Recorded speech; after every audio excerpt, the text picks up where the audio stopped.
Товарищи, дорогие товарищи, мирного дня вам. Сегодня великий праздник. Сегодня у нас с 6 на 7, а сегодня у нас 6 июля 2026 года, и сегодня понедельник.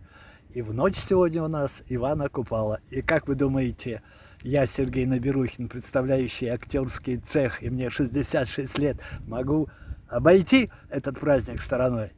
Да не в жизнь. А посему мы с вами в творческой командировке Тверской области. Мы с вами на реке Тверце. Ну, давайте я вам покажу. Отсюда видно не будет. Самое главное. Мы с вами на Ивана Предтечи, на Ивана Купалу. Ищем папоротник ночь, а тучи уже сгущаются. Давайте я вам покажу эти наши тучи. Вот они, тучи. Будем искать с вами папоротник в ночь.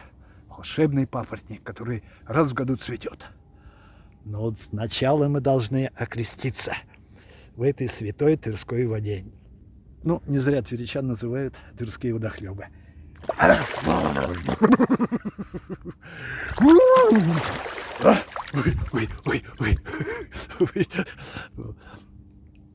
Ну, если вот честно говоря, что это вот река Тверца, Старотверецкий канал, мы в Вышнем Волочке, и вот это вот обводная часть этого канала.